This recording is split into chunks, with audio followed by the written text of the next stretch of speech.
E aí, pessoal, saudações a todos.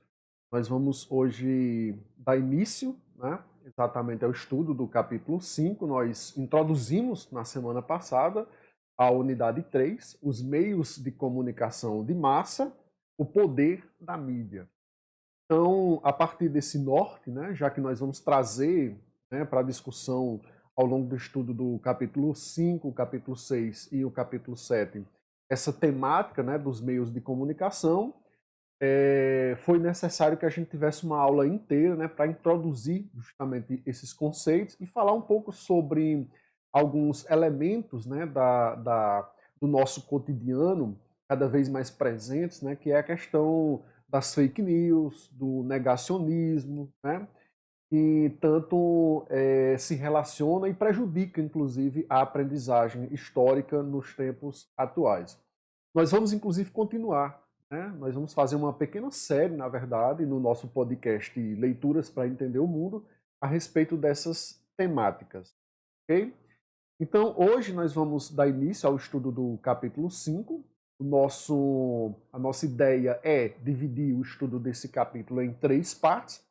E o título da nossa aula de hoje é Nos Tempos de Getúlio Vargas. Não é realmente por acaso que eu estou colocando o nome, né, do presidente do Brasil durante esse período que nós vamos estudar no capítulo 5, no título da aula, né, porque ele foi o presidente, ele foi a pessoa que durante mais tempo governou o Brasil durante o período republicano, né? Que, aliás, nós começamos a estudar justamente agora, no 9º ano, o período da República no Brasil. O primeiro capítulo que nós estudamos foi justamente a proclamação da República. Então, esse período, que vai de 1930 a 1945, é chamado de Era Vargas.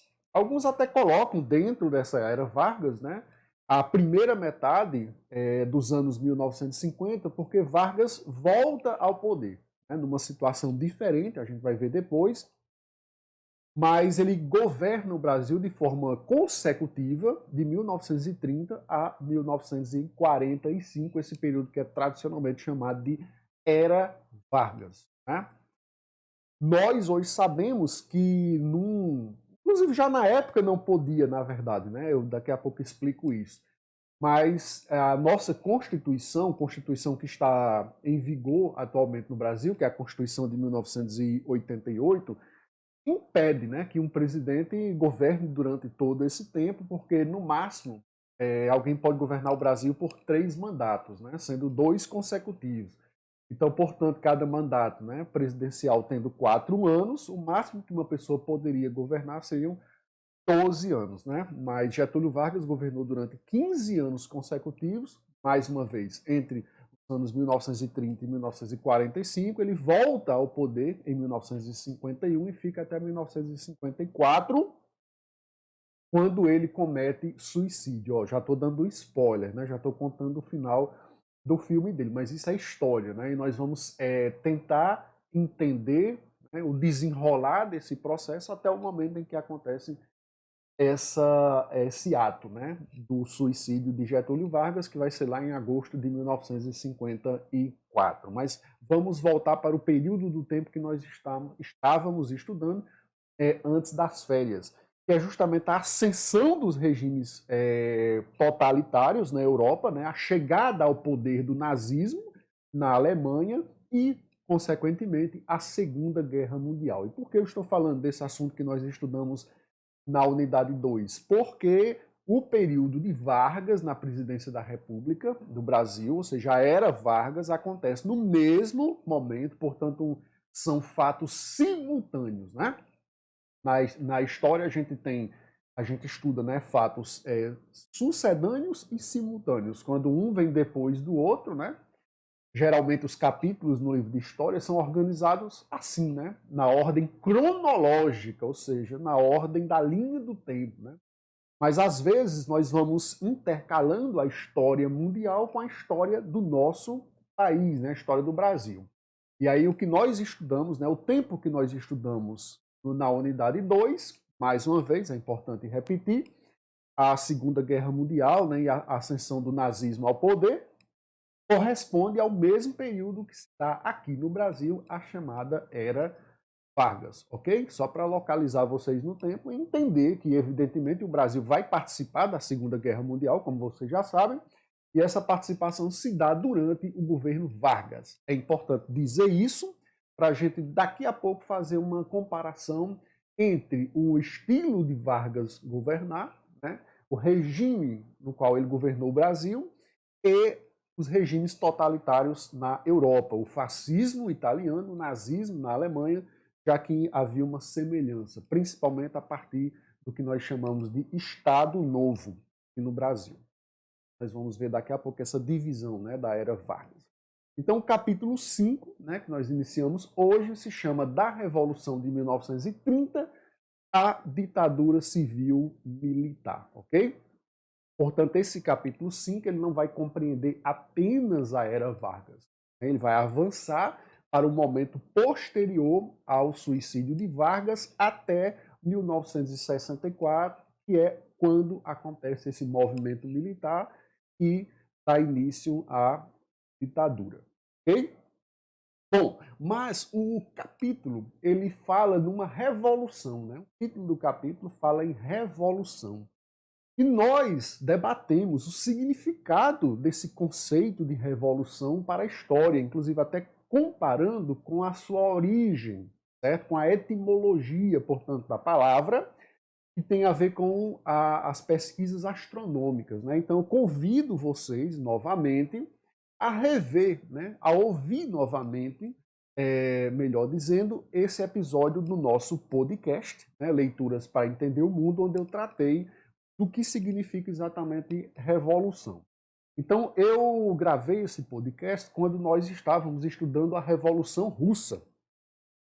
E naquele momento a gente viu que, de fato, nós poderíamos chamar, né, segundo a definição que os historiadores dão, né, e filósofos também, ao conceito de revolução. Se nós entendermos a revolução como uma grande transformação social, como um fato, né, que vai causar uma grande transformação nas estruturas da sociedade, aí nós vamos dizer que não há dúvida alguma que, por exemplo, o que aconteceu na França, lá no final do século XVIII, foi uma revolução, nós chamamos de Revolução Francesa. O que aconteceu na União Soviética foi uma revolução, né?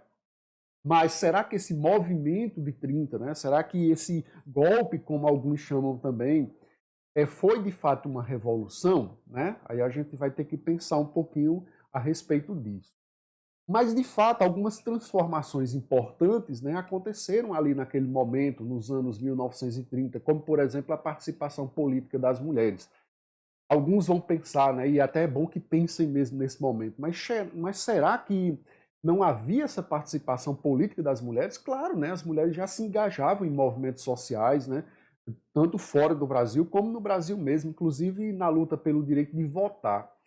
Mas é lógico que quando, né, nós temos esse direito adquirido pelas mulheres aqui no Brasil, depois de lutas, né, ou seja, o direito de voto, a participação política se torna mais efetiva, se torna mais real, se torna mais possível. Né?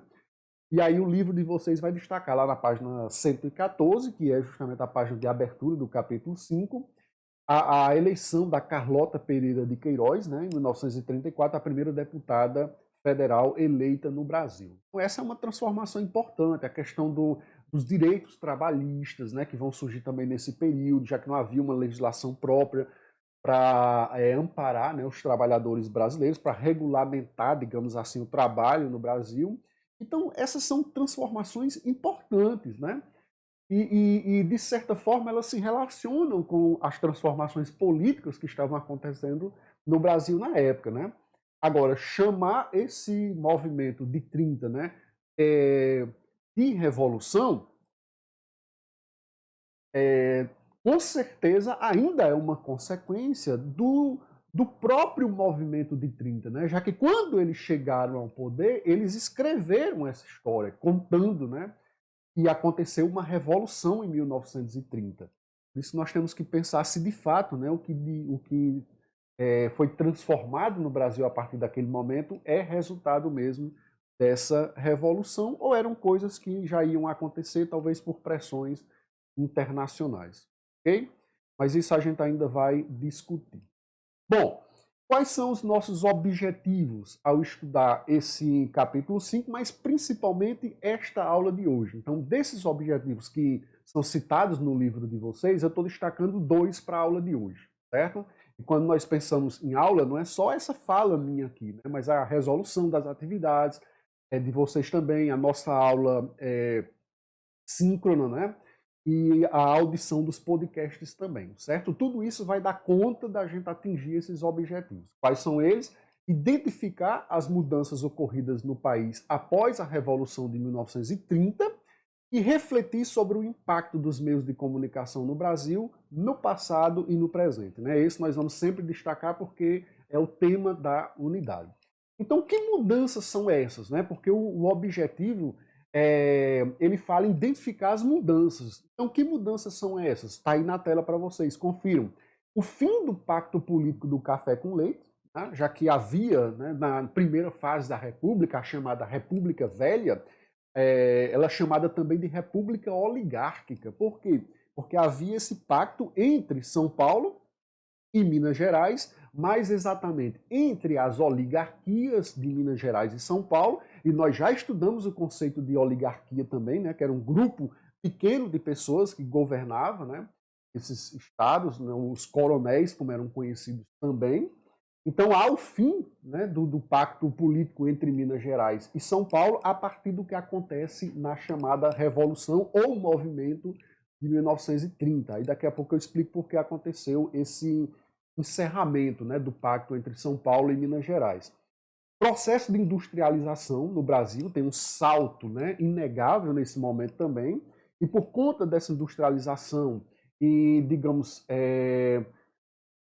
interagindo, né, com ela, nós temos o processo de modernização e de urbanização. A urbanização é um conceito que vocês estudam na geografia e justamente pode ser definido como uma transferência, né, das pessoas da zona rural para a zona urbana. Então, é um processo de urbanização.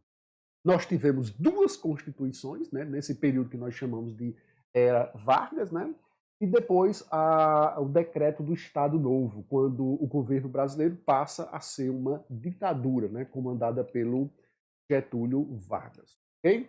Pessoal, essa chegada de Vargas ao poder, né, o início dessa era Vargas, tem a ver com uma movimentação militar, né, que eu já tinha mencionado para vocês antes, que era o movimento tenentista.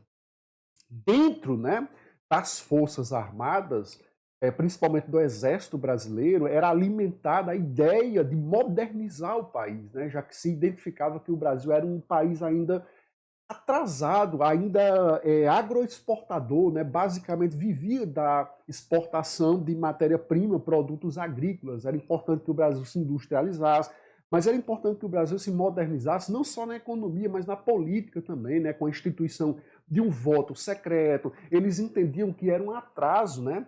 Os tenentes, né, que tomaram a frente desse movimento, eles entendiam que o governo dessas oligarquias em cada estado acabava atrapalhando o desenvolvimento nacional.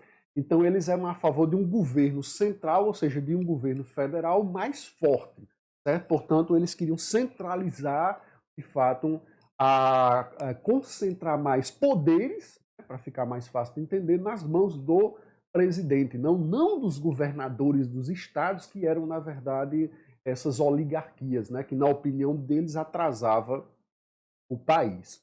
Mas o movimento tenentista, né, acabou sendo reprimido, né, naquele primeiro momento, ainda na década de 20, quando ele estava surgindo. Só que o que vai fazer com que essa transformação, né, aqui no Brasil aconteça é, como eu mencionei também agora há pouco, o que estava acontecendo no resto do mundo. Né? E lá no final da década de 20, né, entrando na década de 1930, acontece a chamada crise, né, da Bolsa de Valores de Nova York, lá em outubro de 1929, quando começa, né, e a chamada crise de 1929 foi a maior crise da história do capitalismo no século XX, que acabou prejudicando a economia mundial, principalmente os países capitalistas. Nós falamos sobre isso quando a gente estava tentando explicar o surgimento, não o surgimento, já existia, mas a ascensão, a chegada do nazismo ao poder, né, que foi muito impulsionado por essa crise de 1929, né, que prejudicou mais ainda a economia lá da Alemanha e permitiu que aquela alternativa, né, radical acabasse chegando ao governo através da figura do Adolf Hitler. E essa crise de 1929 acabou também tendo influência no Brasil. Por quê? Porque os Estados Unidos eram o maior comprador de café, né, do governo brasileiro. Então, a partir do momento que essa crise, não só nos Estados Unidos, mas em outros países também que compravam café brasileiro, essa crise se instaurou, então nós tivemos uma perda grande na nossa balança internacional, né, de comércio. A gente passou a não ter mais a quem vender. E essa crise atingia especialmente o estado de São Paulo. E o presidente naquele momento era um presidente paulista, o Washington Luiz, que iria deixar o governo em 1930. Agora, pelo pacto que havia, né, a política do café com leite, o pacto entre Minas Gerais e São Paulo, ele deveria apoiar o candidato de Minas Gerais, para eles irem se alternando no poder, né, conforme aquele acordo. Mas isso acaba não acontecendo. Em vez, né, do Washington Luiz apoiar o candidato de Minas Gerais, ele apoia outro paulista, que é o Júlio Prestes.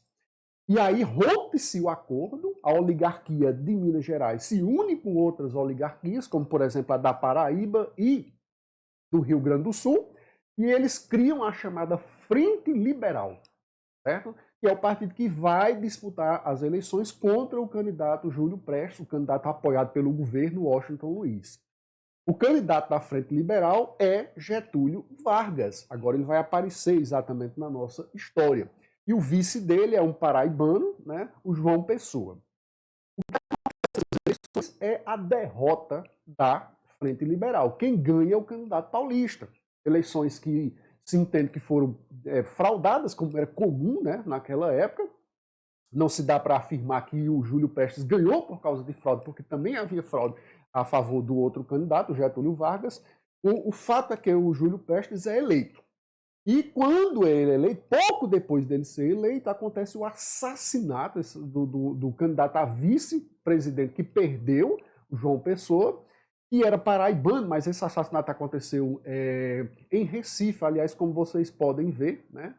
Eu acabei já, né, adiantando aqui algumas coisas do outro slide, mas vocês vão ver o outro, né, com a capa do Diário de Pernambuco. Esse é um documento histórico, a capa do jornal, né, que dá a notícia do assassinato ele fala presidente João Pessoa, né, porque era assim que eram chamados ainda os presidentes dos estados, no caso dele o presidente da Paraíba. Então o jornal coloca assim na sua chamada, né, logo na capa, Diário de Pernambuco, viu, no dia 27 de julho de 1930. De visita a esta capital, foi ontem assassinado a tiros em plena Rua Nova o Dr. João Pessoa, presidente da Paraíba. O corpo deverá seguir hoje para a vizinha capital do norte, né? Ou seja, no caso, na Paraíba. Então, esse assassinato do João Pessoa vai ser usado como desculpa para a Frente Liberal dar um golpe ou fazer uma revolução, como ele chamava, e assumir o poder, tirando o presidente Washington Luiz. É lógico que vocês são espertos e já devem estar se perguntando, mas isso não faz nenhum sentido. Como ora, digamos que o Washington Luiz tivesse mandado matar o João Pessoa. Hoje se sabe que não aconteceu isso. Mas não faria sentido nenhum, nem ele ter mandado matar, nem o Júlio Prestes, porque eles venceram as eleições. Ora, se você vence a eleição, por que você vai mandar matar o vice que perdeu? Isso não tem nenhum sentido, né? É por isso que eu estou até brincando, chamando de fake news histórica, né? Já que a gente está falando sobre as fake news, e fake news não é coisa só de hoje, né? Vai aparecer outra daqui a pouco. Então isso aí foi usado como justificativa para a Aliança Liberal tomar o poder, né? E tendo à frente justamente o Getúlio Vargas, que era o candidato que tinha perdido as eleições. Ok, pessoal? Então, quando começa a Era Vargas, eu convido a vocês, porque não tem necessidade de eu fazer essa leitura aqui na íntegra, né? O livro de vocês lá na página 117, confiram, traz uma pequena divisãozinha, né? Das fases da presença justamente do Getúlio Vargas no poder, que é um governo provisório. Esse governo provisório ele vai de 1930 a 1934, que é quando ele não é eleito ainda presidente, ele assume por causa dessa revolução ou desse golpe, né, como vocês prefiram chamar, mas a gente discute isso depois. Aí depois, a partir de 1934, acontece o governo constitucional, que vai até 1937, que é quando ele é eleito, certo? Getúlio Vargas é eleito, mas ele dá um golpe depois em 1937, que é quando acontece um Estado Novo. Como assim ele dá um golpe?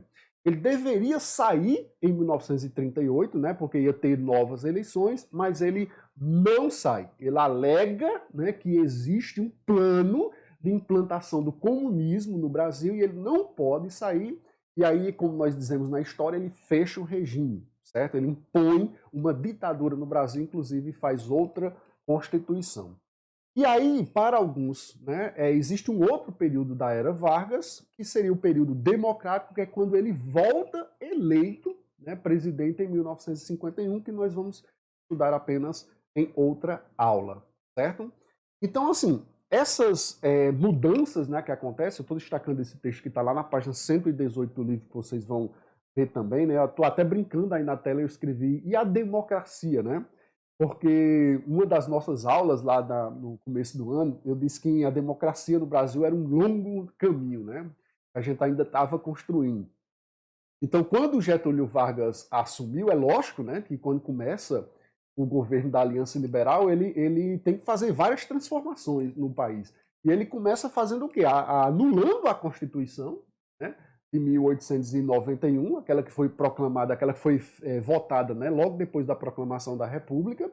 Ele destitui também os governos estaduais, né, e troca por outros governos que ele queria, inclusive até as câmaras municipais, né, as câmaras de vereadores, ele dissolve também para a colocação, né, eleição de novos vereadores.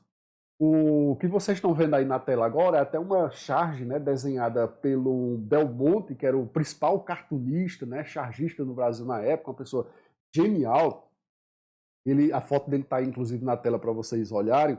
E ele fez uma brincadeira com a caricatura de Getúlio, né, mostrando a face de Getúlio em cada momento que ele governou lá na chamada Era Vargas. Então ele vai mostrando em 1930, ele feliz, né? Vocês estão vendo porque o Brasil, porque eles deram um golpe, tomaram o poder, né? Ou fizeram uma revolução, como é dito aí no livro.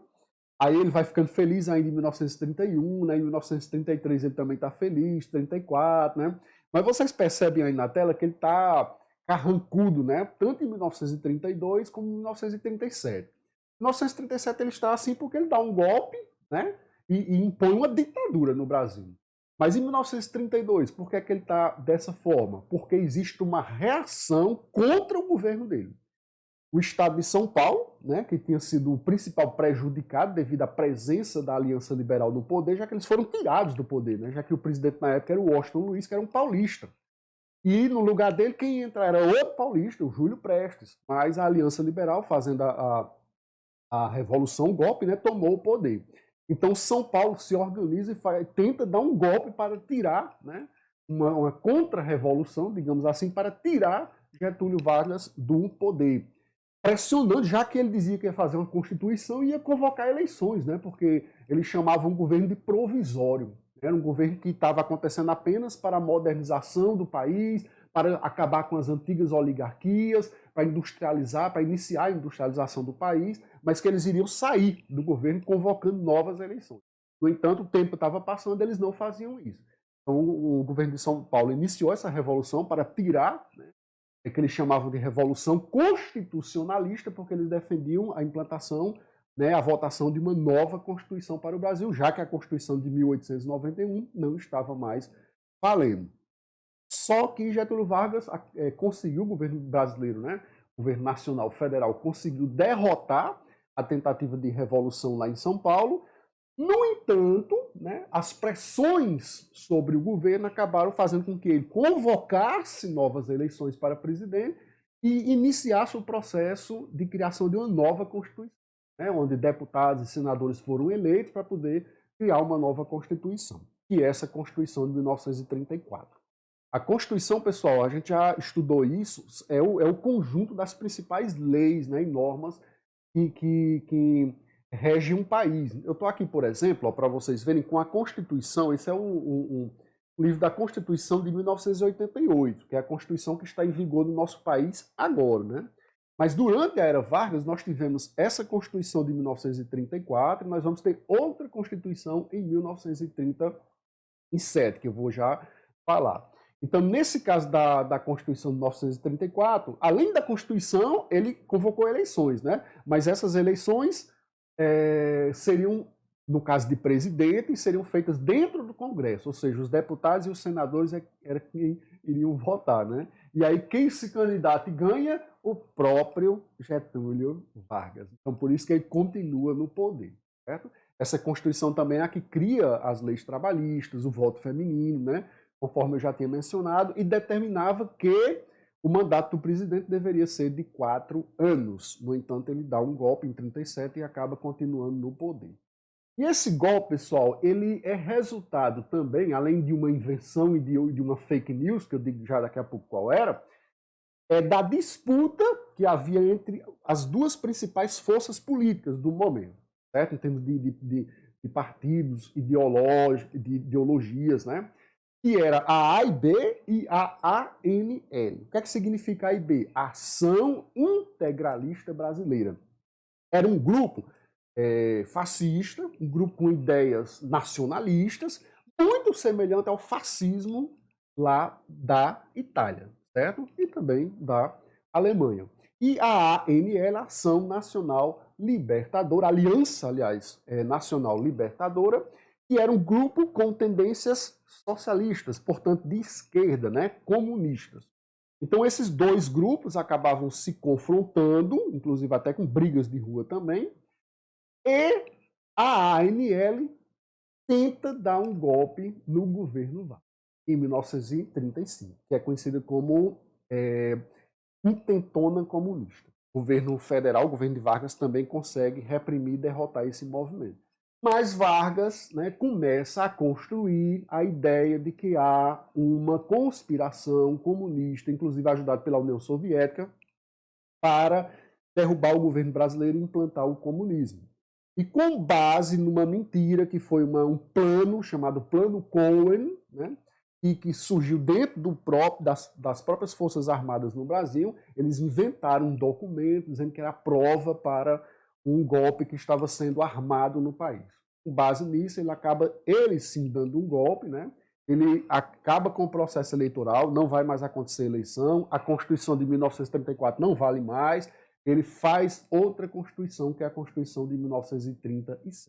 E aí começa, de fato, um governo autoritário, um governo ditatorial, um governo centralizador, nacionalista, inclusive, como vocês estão vendo aí na imagem agora, um governo que produz, né, todo um conjunto de obras para cultuar a figura dele próprio, Getúlio Vargas, né, como acontecia lá no nazifascismo. E para isso ele cria o DIP, que é o Departamento, né, de Imprensa e Propaganda, justamente inspirado no Ministério da Propaganda, lá na Alemanha, aquele que era coordenado pelo Joseph Goebbels, né, que a gente já estudou também.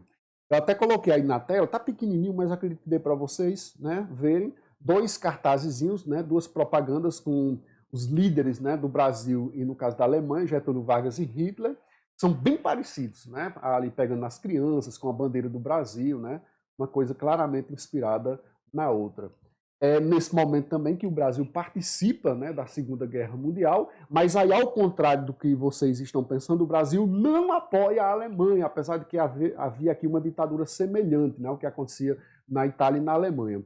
No entanto, os Estados Unidos, né, os aliados, perceberam o valor estratégico do Brasil, não pelo exército brasileiro, que teve uma participação importante na guerra, sem dúvida, mas pelo posicionamento geográfico do Brasil.